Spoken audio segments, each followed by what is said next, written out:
Hello and welcome to Europhoria, a podcast all about the great, glam and garish from Eurovision history. As ever, I am joined by Isobel Chilman. You right there? Hello, and my name is Roland Boddenham. Roland. Little callback there. Good little callback. So it's 2017, it's January, the weather is cold and we're all miserable because people aren't drinking. It's actually still December 19th. December 22nd. We're still in Isobel's kitchen. We decided we were having so much fun, we'd just do another one. Yeah. Technically, because we're time travelling, I'm in Canada. Yes. No, what date would this Yeah, you're go still out? in Canada. Yeah, No, I might be in America. Oh, no, you'll be in America, I think. I'll be in America right now. Before we get any further, Isobel, it's the same evening that we've had we've opened a bottle of Prosecco and 2 tins of gin and tonic.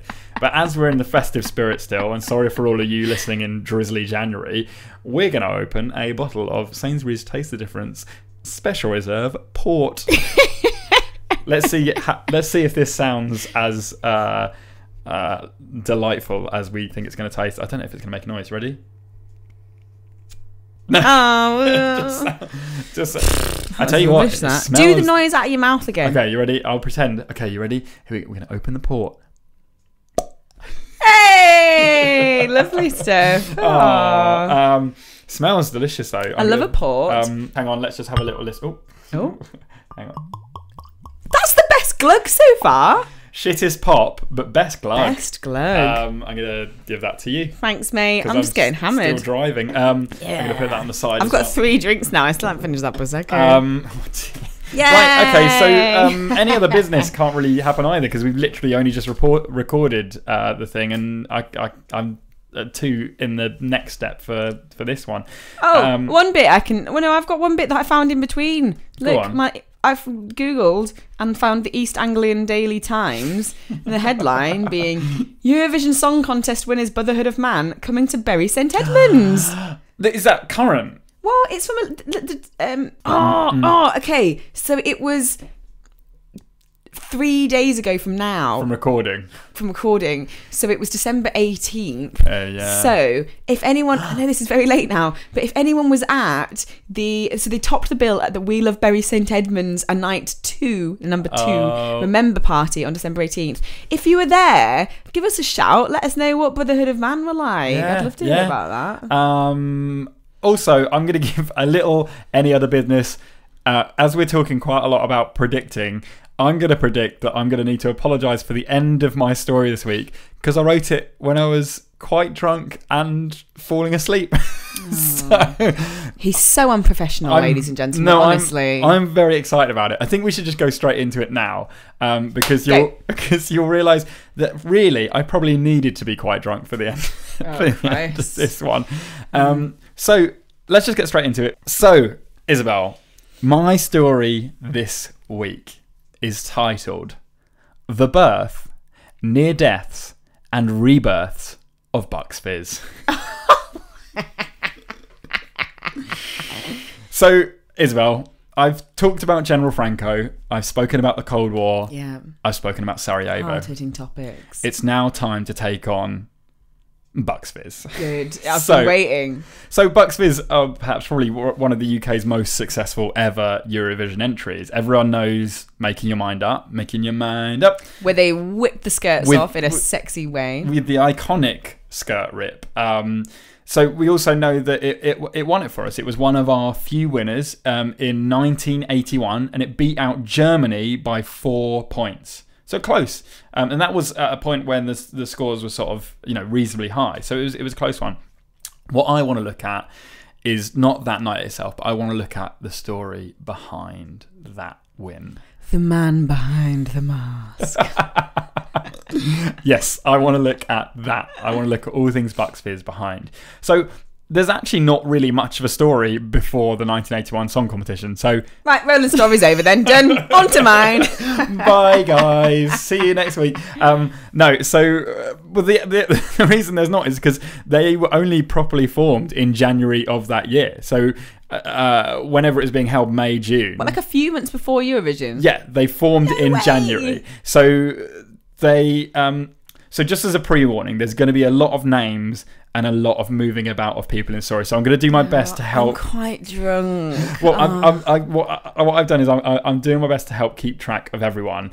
But also, Isabel, you might need to try and focus a little bit on where people are. So the band was formed when songwriters and husband and wife duo Nicola Martin and Andy Hill needed a group to perform the song that they'd written, which was Making Your Mind Up.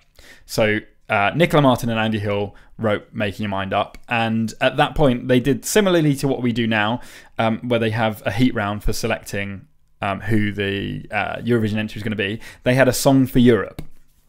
So first to join the group was a guy called Mike Nolan.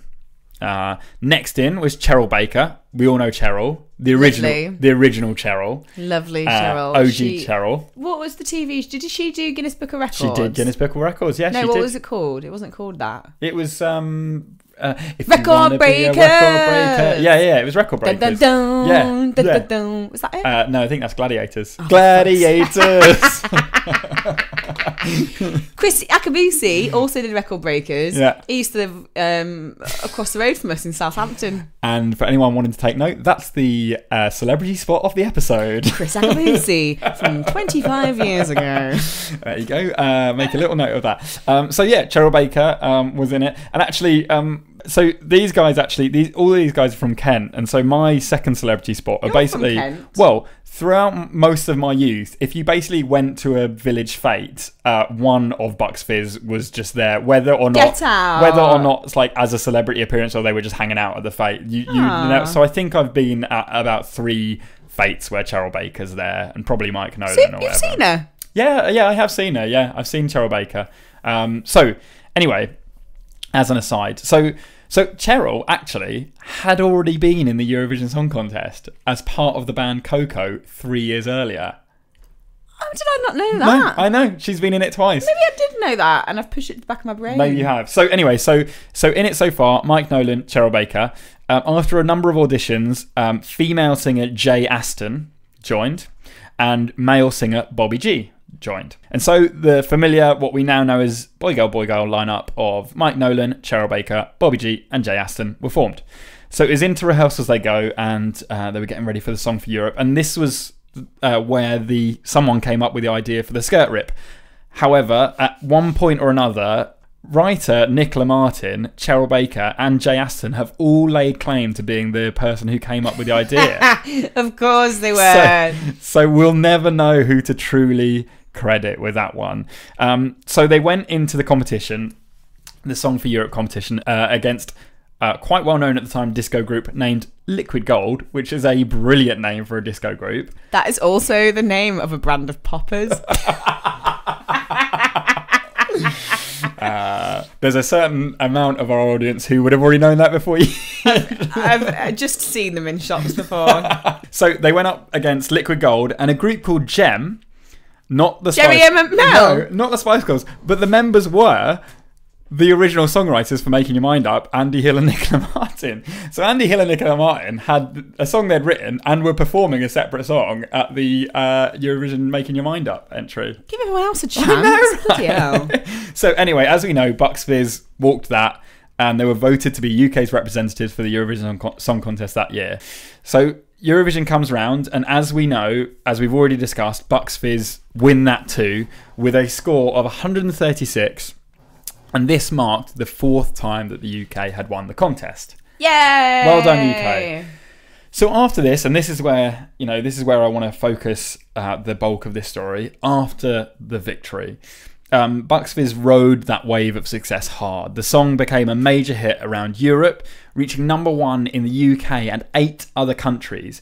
And it also charted really highly in Australia and eventually sold 4 million copies worldwide, which is quite a lot for a fairly tame pop song. Pretty bloody impressive. Yep. So Andy Hill and Nicola Martin, the husband and wife songwriting duo, basically stayed on board. You know, when they wrote the song, they were just expecting it to do all right at Eurovision and then move on. But it's a popular song and the band are now really popular. So they stayed on board as producer and songwriter for the next couple of years. The band continued their success. They had a number of singles and albums going in and out of the charts. Towards the end of 83, however, it appeared that fortunes were beginning to change for the band. 2 singles failed to reach the top 20, and the band's greatest hits, which they'd only been around for 2 years, so greatest hits is stretching the term. It basically fell short of expectations. So early 1984 now, the group took some time out from the public eye, and they focused on recording. So that was about January.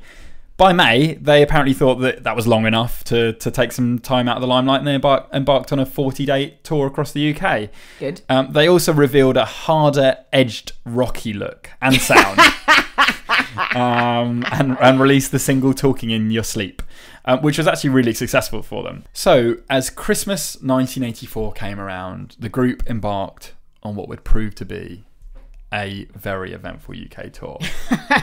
Well, on the night of December the 11th, whilst returning from a sellout gig in Newcastle and enjoying an after party, the group's tour bus collided with a lorry.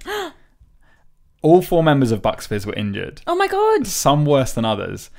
Cheryl Baker and Mike Nolan were launched through the front windscreen of the coach Shut up.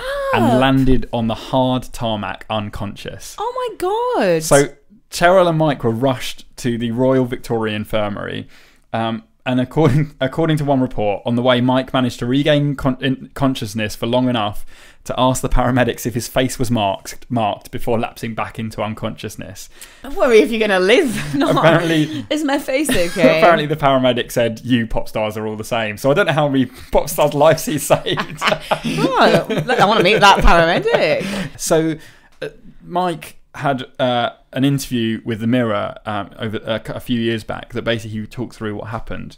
And he said when he woke up in the hospital, he dragged himself out of his bed and asked where the other band members were.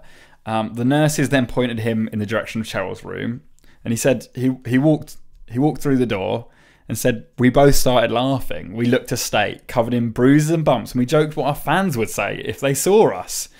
It was at that point, though, that Nolan said he felt a terrible, terrible headache come on. He asked the nurse for some painkillers, which she said she couldn't give him straight away. So instead, she opened a window, which doesn't quite do the same thing as painkillers. No, I think that's medically correct, yeah. Well, yeah, you can't have a headache, you open the window. Hey, it's cheaper than Nurofen, isn't it? So he said she opened a window, and then he said that he then remembers nothing. The last thing he remembers was an ear-splitting headache and then nothing. So it turns out that Cheryl had broke 3 of her vertebrae in her back. Oh my God! In her spine. Mike had more serious injuries. So basically, he remembers nothing because he collapsed and he basically had severe internal bleeding and fell into a coma. Oh my God! They took him straight into emergency surgery where and sorry if you're squeamish, surgeons drilled into his head to release a blood clot on his brain. At this point, it was reported that he basically died on the operating table and was put on a life support machine. And after he was put on the life support machine, his family were told he had a 50% chance of survival. So the surgery happened. He was then in a coma for 3 days. And after he had woke up from the coma, he had to go back into surgery as fluid began building up around his brain. Surgeons then had to basically cut away a part of his brain. This is not the avenue I thought this story was going to take. No. This is mental. So he basically, they cut away a part of his brain that had died, and that has consequences. So basically, the immediate consequence of that, he lost 50% vision in both eyes. Oh, poor man. Yeah, poor Mike. So according to the reports, though, he woke up with the words, "I'm all right." Ever the pop star. Ever the pop star. I'm okay. All right, guys. Don't worry about me. Don't worry about me. So this is where things start to get complicated. This is also where I started writing it when I was drunk. So just stick with me at this point. I'm listening to it drunk. Yeah, so it's probably going to make sense. Yeah. Yeah. If you're listening to it, just get a little bit drunk and you'll be fine. Get on board, guys. Get on board. So I'm going to categorize people from now on. So everyone who is in the original... Wait, what? So let me explain. Everyone who was in the original lineup of the band, I'm going to call Generation 1, okay? Every person who joins the band subsequently is going to be Generation 2, and then next person, Generation 3, Generation... Okay. How many generations are there? So soon after Mike Nolan recovered in early 1985, the group began promoting the launch of their latest single. So he took a few months off and then just started pop starring again. After having a chunk of his brain chopped out? Yeah. Which chunk was it? I don't know. The eyesight bit? 50% of his vision.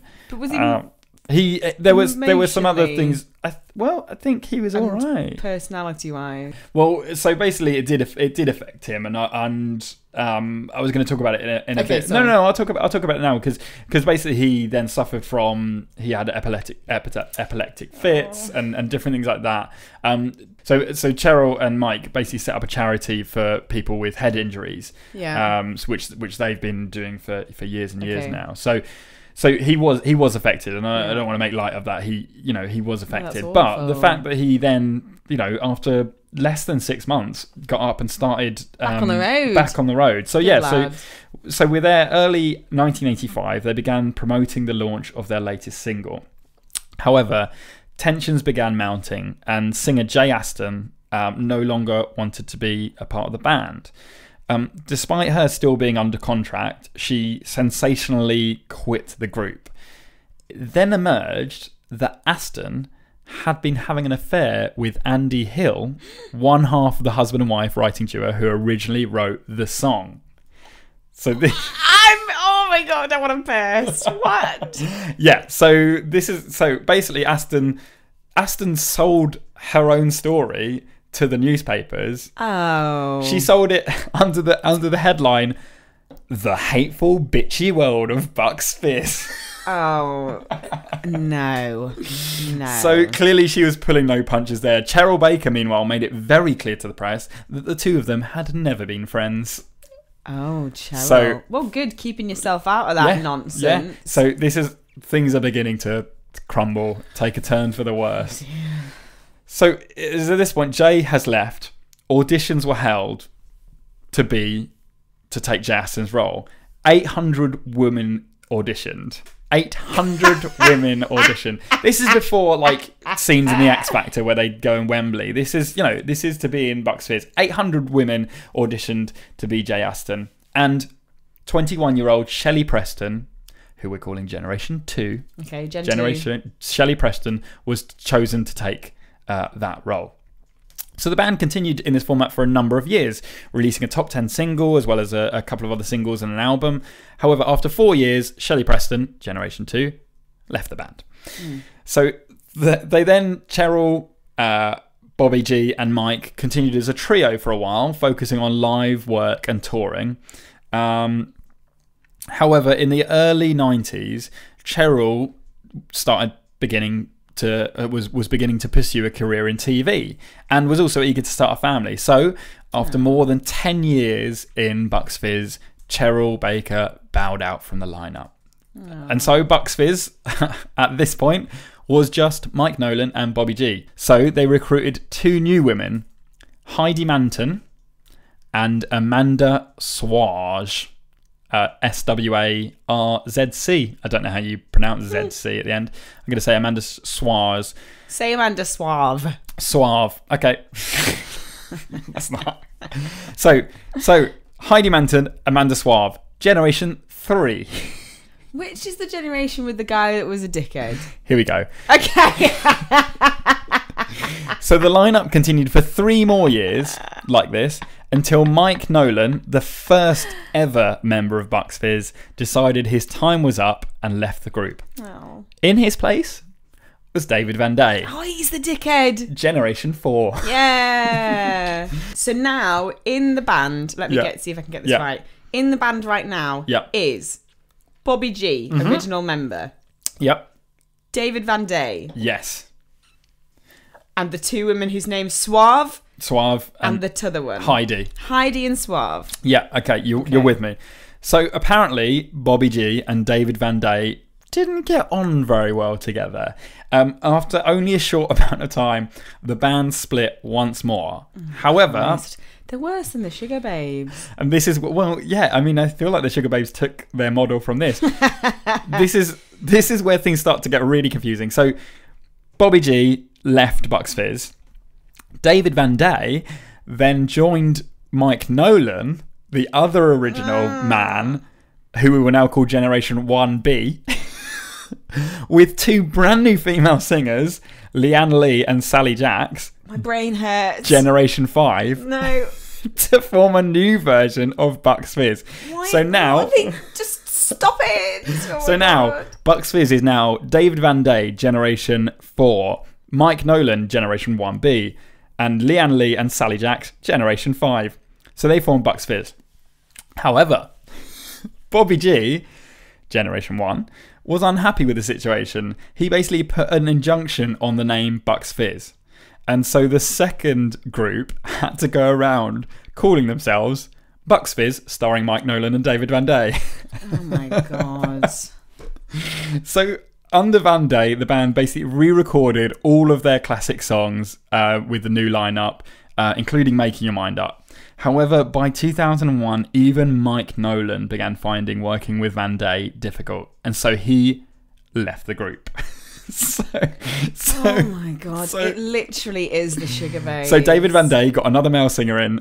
I don't even have his name here because it's not important at this point. It doesn't matter. That's generation. I don't know what generation. Anyway, so they just began. So David Van Day got another male singer in, and they just began touring as straight up Bucks Fizz, despite the fact that he, not any other singers in the band, were in the original lineup. I'm losing my mind. So, also at this point, Bobby G, Generation 1, and Generation 3, Heidi Manton, had got married. No. And what is wrong with these people?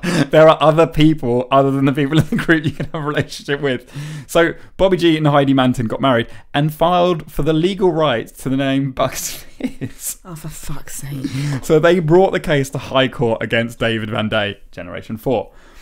The legal proceedings were settled out of court, and David Van Day agreed to perform under the banner David Van Day's Bucks Fizz Show. Oh my God. Just give it up. Just stop doing whatever you're doing. All of you stop it. So that was short-lived. David Van Day stopped after that. He did what you told him to do just then. He realised it was ridiculous. He went back and was just David Van Day doing whatever David Van Day does. In December 2004 now, original members Cheryl Baker, Generation 1, Bobby G, Generation 1, and Mike Nolan, Generation 1, joined Generation 2 singer Shelley Preston to reform under the banner the original Bucks Fizz. Even though Preston wasn't in the original Bucks Fizz. Bobby G could actually only perform a few dates in the tour and eventually dropped out, leaving the band back as a trio. This was until Generation 1 singer Jay Aston rejoined the group in 2009. So the lineup now was Jay Aston, Cheryl Baker, Mike Nolan, and Generation 2 Shelley Preston. So they're going along fine. They toured and performed until Bobby G sued again over the legal name of the youth Bucks Fizz. Just let sleeping dogs lie, Bobby. The High Courts ruled in favour of Bobby G. What? And subsequently, the band were no longer able to use the name Original Bucks Fizz. Instead, they went under the title of OBF for a while. I feel like they're clinging on too much. That's a bit too... It was called OBG. OBF. So but the... no, I'm thinking of Old Day Bastard. OTB. OVF, ODB. So it's just the Bucks Fizz rap hip-hop era. So they toured a bit urban for a while. They tried the hard rock lick and then they went to the urban. Bloody hell. Right. So they basically toured under OBF for a while. Since then, and since 2014, the band has been rebranded Cheryl, Mike and Jay, formerly of Bucks Fizz. It hardly rolls off the tongue, does it? Also, they got a fourth member, Stephen Fox, who I think is Generation 7 now. I can't deal with any of this. And that's kind of it now. The lineup released a re-recording of one of their singles at the beginning of December 2016, and they still seem pretty active today. So as long as you don't call them Bucks Fizz, you'll be fine. And that is my story of the births, near deaths, and many rebirths of Bucks Fizz. I'm fucking exhausted. Genuinely. That's why I had to write that when I was drunk, because you can't write it in any other way. I'll just point out as well, I called David Van Day a dickhead. I'm not just being horrible. This is in terms of celebrity world, because he was on I'm a Celebrity, Get Me Out of Here, and was very mean. He was mean. That's why I'm saying it. I'm not being flippant and horrible. He was but like in the world of celebrity pantomime villains, he was for a while in the UK, he was a big villain. Yeah, he was a big villain. I don't think we can get sued for that. I'm just explaining that I'm not horrible. We know you're not horrible. We know you're lovely. We're on fine. episode 7 or 6 now. This is episode 6, so I think people know you're not horrible. Okay, good. So, Christ. That's hard work, man. I know. Well, so Sugar Babes is the one that comes to mind. Back in the day, there were bands that went by their name and then the original name and then the new whatevers. But that did happen, but I'm sure not to that extent. Also, all of that stuff, we completely forget about the whole brain surgery and crashing through the windshield of a bus thing. Yeah, I've completely forgot about that. In the fact that they survived a horrendous car crash. Yeah, Cheryl was thrown through a bloody windshield of a bus onto the concrete. That's exhausting to listen to. I did just Google it while you were talking about it, because I was like, this is mental. Yeah. What the hell are they up to now? And I found an article from earlier this year, was it? Yeah, in the summer this year, that was Bucks Fizz refused to make up as members reject £1 million offer to reform for TV show. Holy shit. Cheryl, Mike and Jay refused to work with fellow founding member Bobby G in a long-running dispute over the Eurovision winning band's name, except this is on the Mirror, and it's on the Mirror website, and it's been on the Mirror website since July. They've spelt Eurovision wrong. They've missed out the O, so it just says Eurovision. Eurovision. Eurovision. Yeah, they won't work with him. There's a quote here that says, Mike61 added, "We could never work with Bobby again." Wow. Yeah, so that must be sitting because they worked with him in 2004. So that must have been pissed off from 2011 when Bobby G sued again. What's he doing if he's not? He's not using it. You're not using it. Stop being so selfish. Yeah. Just let him do some skirt whipping and have a nice time. Yeah. He's suing them every time they use the word Bucks Fizz. You're right. It's not yours, mate. It's not yours to have. It's the people's. It's the people's name. It's Eurovision's. Give it back to the people. Give it back to us. We want it. So, I'm looking forward to this story, Isabel. Would you like to tell me your Eurovision story? Yay. My story. Weirdly, as we have discussed before, we don't actually know what the other person's going to talk about. We might give a vague thing. So for 2 weeks ago, I said to Roland, don't look at Portugal 1974. So he knew I was doing Portugal 1974. He doesn't know what that means or what that's about, though. Oddly, you've done a UK entry. I've done a bloody UK entry, haven't I? Look at You've done Bucks Fizz. I've done something else. Go on then. What is your story, Isabel? I'm just going to crack straight into it. I'm going to give it a title. Oh, this is exciting. You'll work out pretty quickly what it is. Okay. Oh, God. So, I'm going to wet my whistle.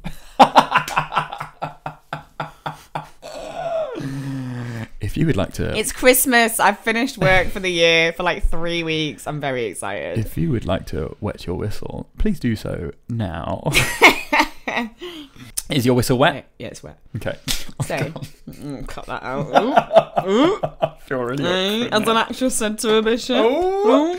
So, Chris Crombie and Gemma Abbey met in 1995 at Liverpool's Starlight Stage School and toured Liverpool's pubs and clubs with the Academy's Kids Roadshow. Oh. At 16, after leaving college, they formed Tricity, named after the brand of electrical appliances. Oh, creative. They just looked around and went, that. Just had a look. Oh, I like that lamp we've got. What's it called? Tricity. That's us. Tricity. I've just given them a Yorkshire accent. Yeah, I know. They changed their name to Jemini. Oh, shit. At the age of 19. And the way they chose Gemini, spelled Jemini. Because they were dyslexic. Oh, no. No. Okay. So it was based on Gem, as in Gemma, Gem and I. Oh, I mean... Like with Nail and I, basically. They spent the next 2.5 years touring pubs and clubs in the UK, performing Stevie Wonder, Randy Crawford, Motown covers, and ABBA medleys. Yeah. As well as their own compositions. Oh. Gemma stated she's loved Eurovision since childhood and counts previous Eurovision entrants such as Sonia, Precious and Dana International amongst her favourites. Lovely. This is... Okay. I know what's going to happen to her, so I feel bad already. If it was someone like Daz, who you clearly didn't give a shit, like...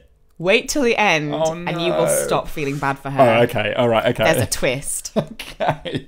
Right. Okay. In 2002, Fame Academy alumni Jessica Garlick Yes. represented the UK in the Eurovision Song Contest, coming a stonking third. I forgot she was in Fame Academy. Yeah. Yeah, Yeah. she was. That was a crap show. David One of Snedden. the first, like, of that. Oh my God, David Snedden. You Jesus. son of And what was the Alex? What's the name with the spiky hair? You know anyone who came good from that? Lamar. Lamar. Love Lamar. Love Lamar. Have you seen the clip of Lamar and Levar and Jamelia singing at the Brits? No. Is it They good? sing Robert Palmer, Addicted to Love. Ooh. Oh my God, it's the sexiest thing you've ever freaking seen. She is just hot as hell anyway. Lamar's got a terrible suit on, I think. But the two of them together, that song, that time period, bloody hell, it's great. But like him and Will Young, and I know he's not around as much anymore, but we're probably like the most like legit like talent show competition winner. He wasn't even a winner. No. That's what we're saying. Second place, Sarah Alto. It can happen. So yeah, Jessica came third with Come Back, which has been our highest placing entry since Katrina and the Waves in the 90s. So hopes were then obviously high the next year when duo Jemini were selected by a public phone poll to follow in Jessica's footsteps with the poppy track Crybaby. Yes, we remember that track. So they entered the competition with Crybaby. Yeah. Get there. Everyone's excited. This is going to go great. We're going to nail it. Look at us. It's Eurovision. It's the UK. They've been Eurovision fans for so long. They're proper pop. They know what they're doing. They've been doing this for years. They're from a stage school. We're going to nail this. It was in the stars. It was written in the stars. Oh, it was awful. It was absolutely horrendous to watch. You can watch it again on YouTube if you haven't already. You probably know which one it was. So it was painful. They were out of tune, weren't they? They were like a key out of tune. Yeah, apparently they claim their monitors weren't working, which meant they couldn't hear their own vocals. But sadly, there was no such respite for the audience. Oh, God, we could hear their vocals, and they were flat as fuck. It was the entire this is. I feel a little bit bad for Chris because they've gone down in history as both of them being very flat. Yeah. Actually, when you watch it, I'm sorry, Gemma starts singing. She's the first person. Completely out of key. She's so out and of it's key. Really, and I've watched it as well, and it is really hard. Chris tries to bring it back, but he really does. As soon as I've done it before, I've been on stage and sung a few times. But no, if you start a song in the wrong key and the backing track's playing, it is one of the hardest things in the world to find the right key. You end up going to like work out where you sit, and he does. Like I've seen it. He tries to get, and there are times where he does get back into the key, but she keeps pulling him out of it. It's really not good. And whatever was going on, maybe the monitors weren't working. Nerves. Maybe it was just that night or what happened. But it is quite bad. Like I'm tone deaf. I can't sing for shit. But you know that's not right. But even when I watch it, I go, "Oh, that's horrible to listen to, isn't it? Oh, that's unbelievably bad." Yeah. So inevitably, the song was the object of national shame in the UK after Gemini returned home with absolutely no points whatsoever. The nil point. Daz Samson did better than that. Oh my God. You've been ripping into Daz Samson for the last few weeks. We'll continue to do it for the rest of my bloody life because it was weird. He's weird. It was weird. The Eurovision failure prompted mirth in the British media. So Terry Wogan, long-term commentator. God bless you, Sir Terry. God bless you. Rest in peace. Long-time commentator on the contest for the BBC, said that the UK was suffering from a post-Iraq backlash, which I think was being quite nice about how crap they were, really.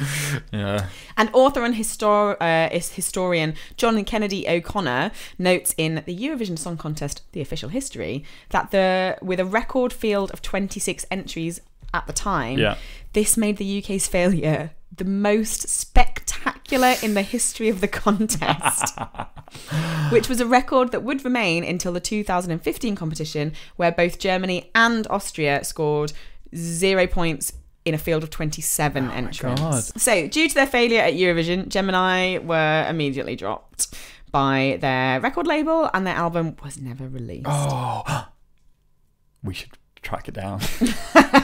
That's got to be the missing somewhere. album. It's going to be like 10,000 copies just in a shed somewhere. I was on a work trip up to Edinburgh, and on the way back I was like, I'm a bit early for my train. I should probably just fanny around a little bit in Edinburgh. Oh, what's in here? I'm going to HMV. It's the time when HMV wasn't going very well. So went downstairs into the basement. They had loads of cheap stuff, and I found 30 copies of Steps' newest album at the time for 99p each. No, lie. That's a lie. For 49p each. So I bought all 30 copies and gave them to people for birthdays throughout the year. Yeah, that's a low point, isn't it, for Steps? Oh, Bless 49p for an album, though. Yeah, so the Crybaby entered the UK singles chart at number 15, but spent only 3 weeks in the chart altogether. I mean, the fact that it got that far is not a bad thing. Inevitably, they split up as a duo. Oh, yeah. Such a shame. So,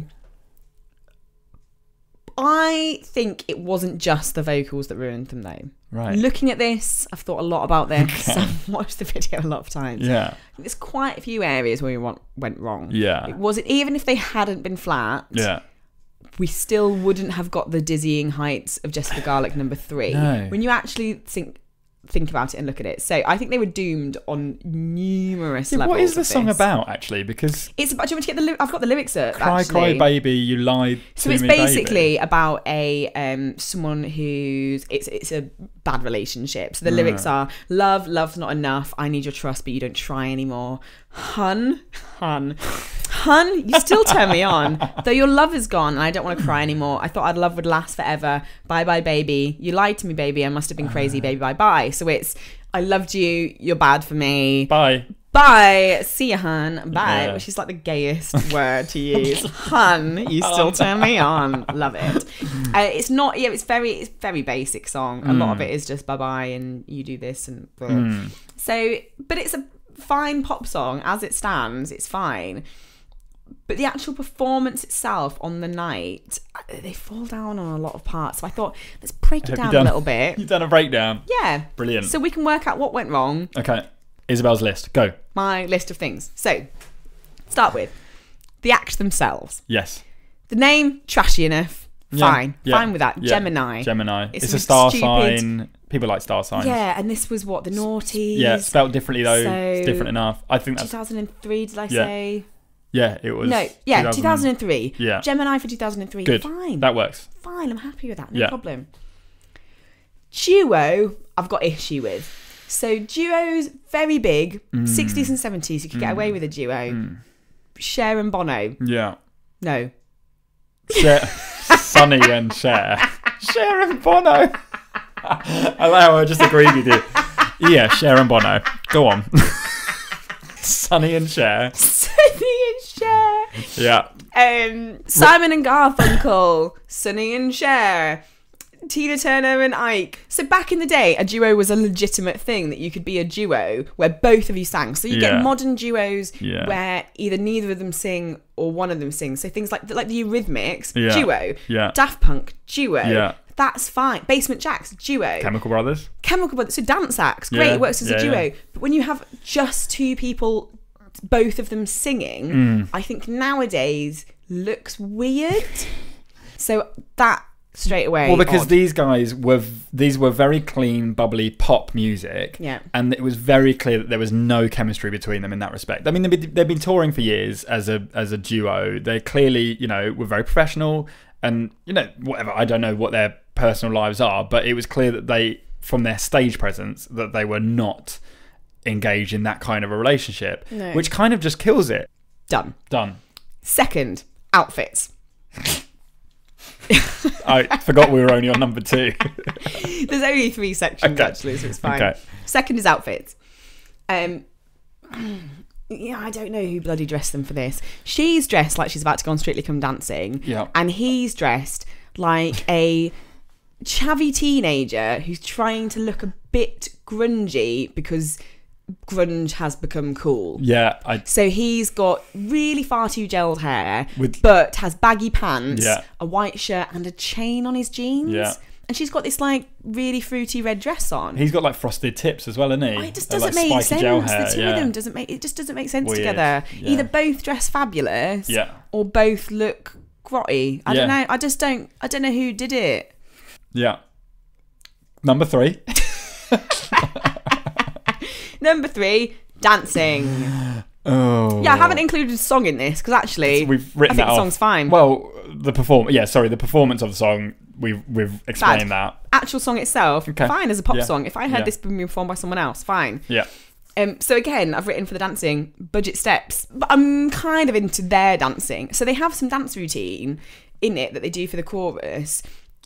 But they just don't commit to it enough, either of them. And annoyingly, the backing dancers were quite lacklustre too. So they have 3 backing singers who are dancing too. The dancing they're doing is a bit shit. Like they're a bit, as I said, a bit lacklustre. Not quite in time with each other when they actually do the zoomed in shots of the backing singers. It's not quite right.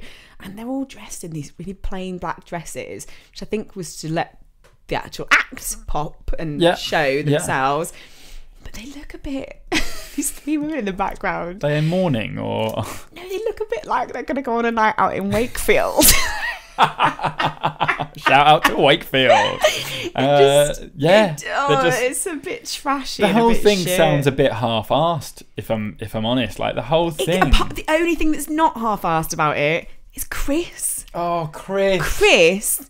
Although his styling is awful, but it was 2003. I'll forgive him. I'll forgive whoever did it. We talked about pop in the past where you don't choose your style, you get told what to do. Chris is bouncing around the stage. He's jumping around. He's clapping his hands. At some points he's like, "Come on, Eurovision!" Or I can't remember what it was hosted. Trying to get back in tune. He's shouted at them. He's really trying to get the audience on side. Yeah. He's doing his dance routine. He's bouncing about. Yeah. He's so invested in it, Chris. and you can tell he's trying his bloody hardest to make it okay. Yeah. And I think Chris was surrounded by a pile of shit, and Chris was doomed.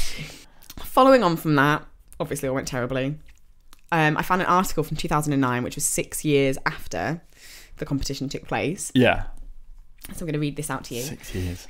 Eurovision duo Jemini know too well about what happens when it all goes wrong on the night. Liverpool's Chris Crombie, lovely Chris, bless, and Gemma Abbey still insist they were not to blame for an out-of-tune rendition of Cry Baby 6 years ago. Okay. Despite the 0 points disaster, Chris said he wouldn't turn back the clock. The 26-year-old said, "We were confident about representing the UK, but it all went tits up on the night." Oh, he's honest. He's a good lad, He's a good lad. Honest lad.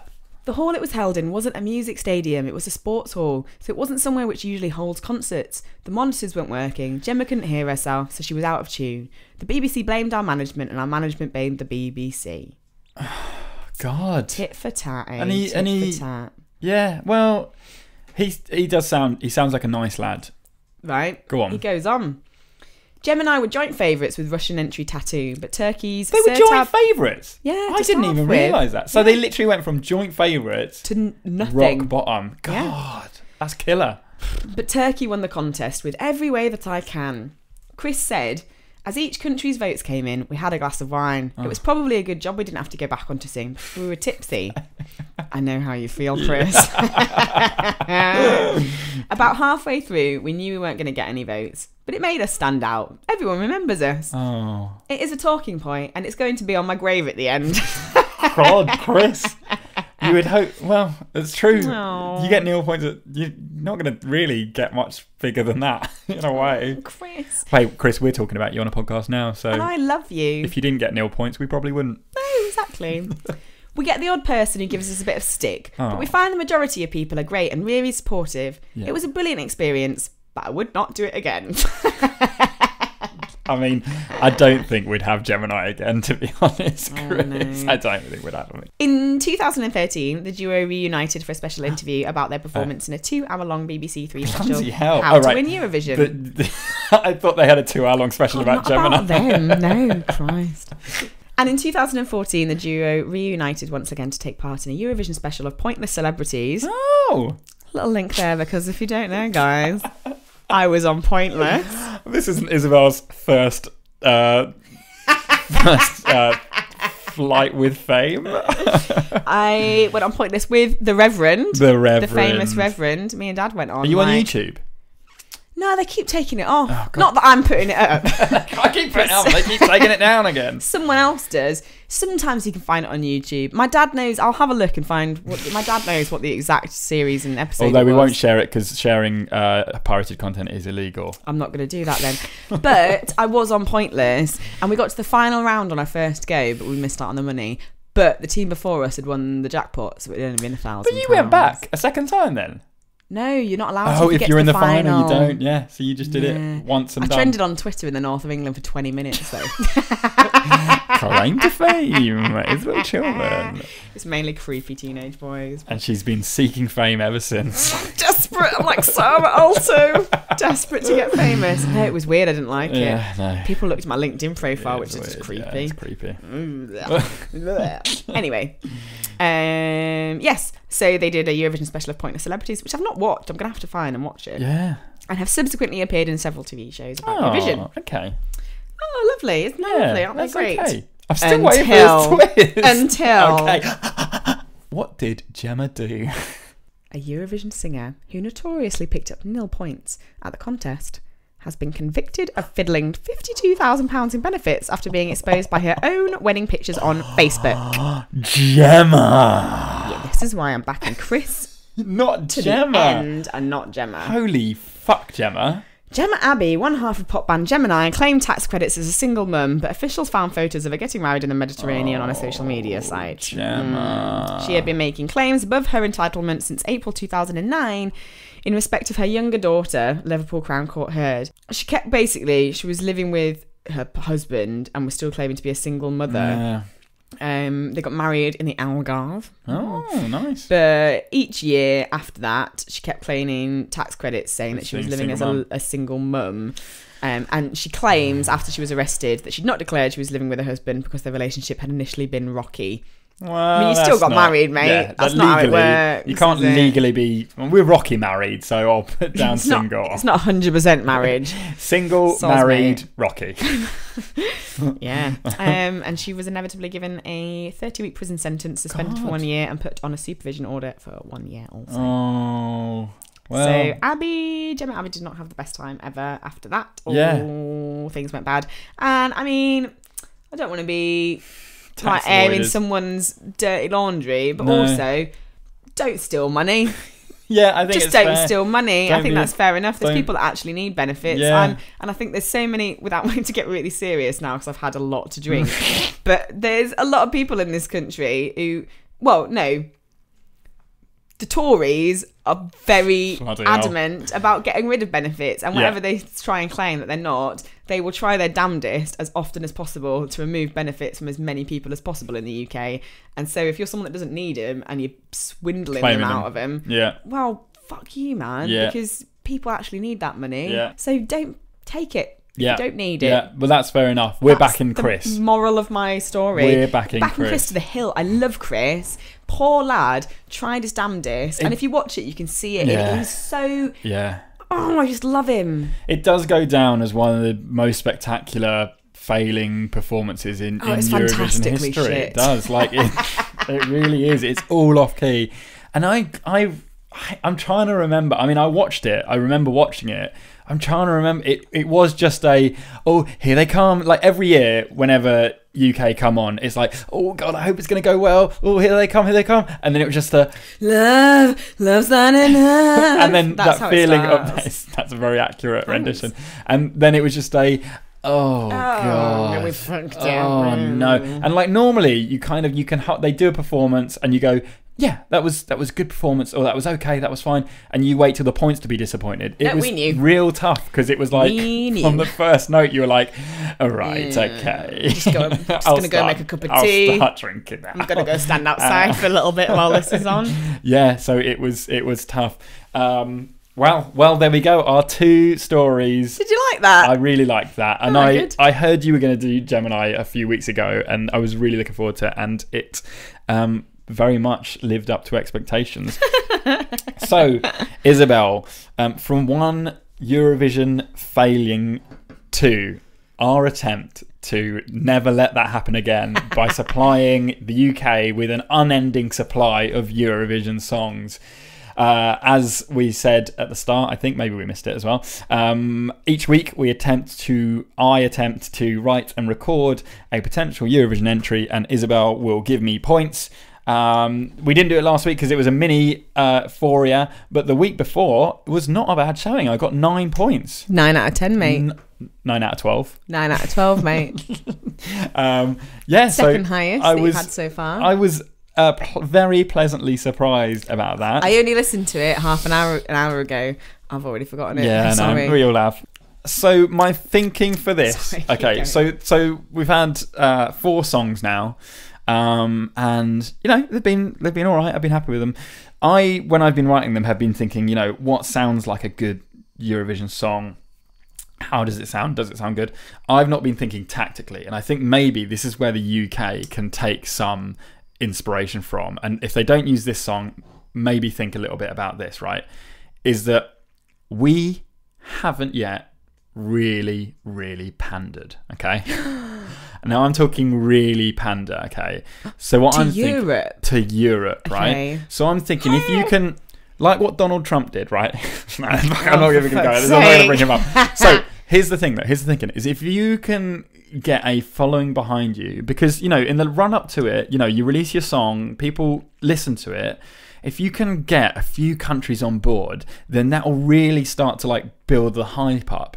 And so what I've done, okay, is we're going to listen to it in a sec, is I've basically written a song that panders to as many countries as I possibly can, okay? So, yeah, basically what I've tried to do is I've tried to write a song that panders to as many Eurovision countries as possible. We'll see how I actually did. But it is a song, Isobel, called Eurogirl. Are you ready?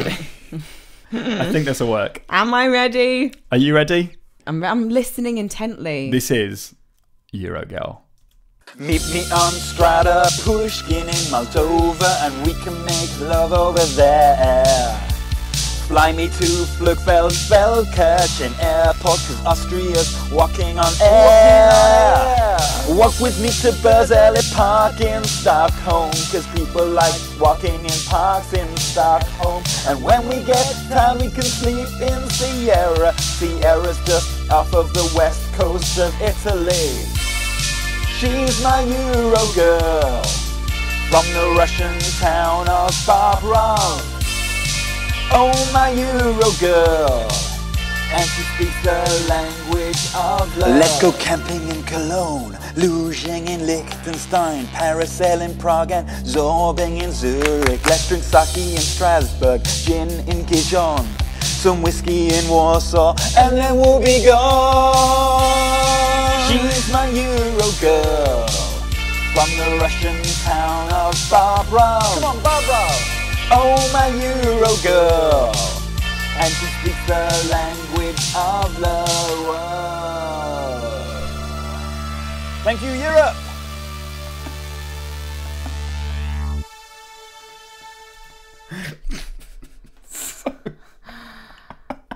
I don't think I've ever been More confused in my life. Yeah, so I'm more confused than I was listening to your Bucks Fizz story. so I'll be honest, I was rushed on this one. Oh, you can tell, mate, honestly. I mean, I've with all of the songs we've done up to this point, I've really tried. I was quite rushed on this one. It begins with Meet Me on Strada Pushkin in Moldova. So that's Moldova ticked off. Fly Me to Flugfeld-Feldkirchen Airport in Austria ticked off, right? Walk With Me to Berzelii Park in Stockholm, Sweden ticked off. Yeah. Sierra off the west coast of Italy. So then Russian town of Bobrov. Let's go camping in Cologne, luging in Liechtenstein, parasail in Prague, zorbing in Zurich, drink sake in Strasbourg, gin in Gijon, whiskey in Warsaw. So that is 13 countries, right? I'm thinking... But then you put it to a really shit backing track. Those lyrics could have been great with a better song. I was rushed time. Don't... Isabel, there was going to have to be a shit song at some point down the line.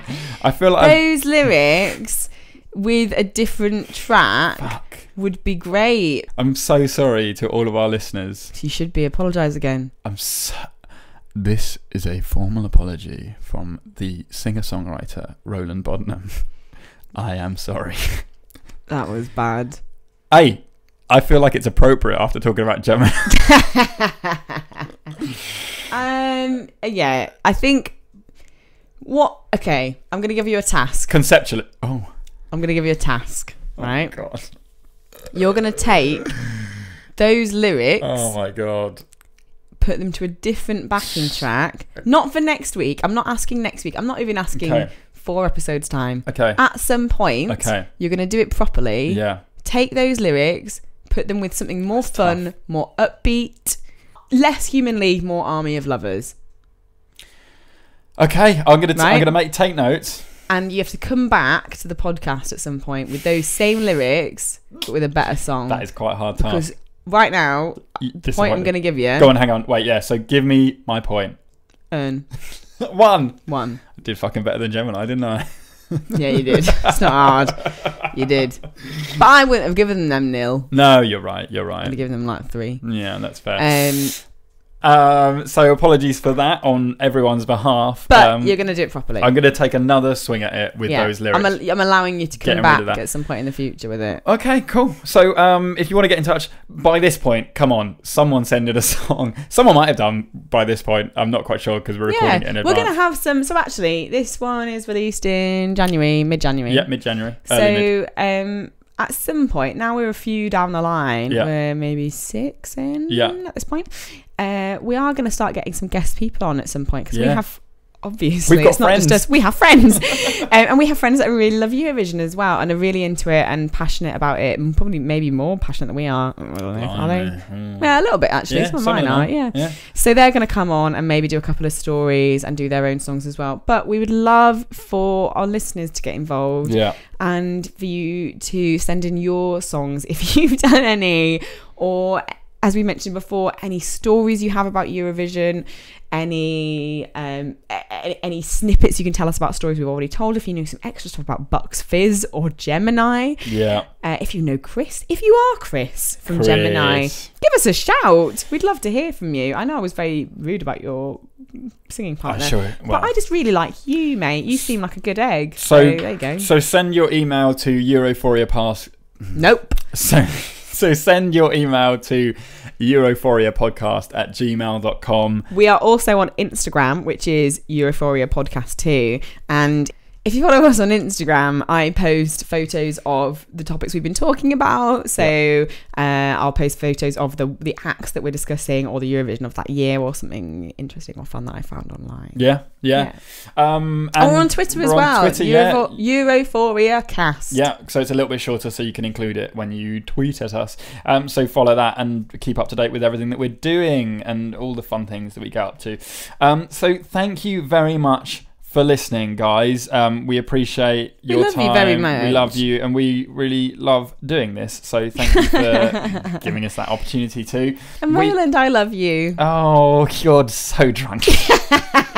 I love you too, though, Isabel. Thanks No, for I do. And although I've been very mean about your last song, no, you put a lot of bloody work into this. So well done. Because you definitely do more work than I do towards this. No, you bring yourself to it, and I feel that that's contributing more than I do. No, I don't know what I'm saying. I You're the best one. So thank God, this is a loving now. So we're going to head off. Don't cut this out. We will see you next week, I hope, although Isabel will be flying back, and then we immediately go into a big conference, and then we have to record it that evening. So it might be a very tired one, but look forward to that. Jet lagged. If it's a few hours late, then that will be why, but we're going to try and do our best to get it out on time. So thank you for listening, and as we say at the end of every week, our regular podcast sign off. Fuck me, is that Daz Sampson? Oh no, wait, it's... Oh no, it is Daz Sampson, yeah, nice shit, isn't it? Thanks for listening, goodbye.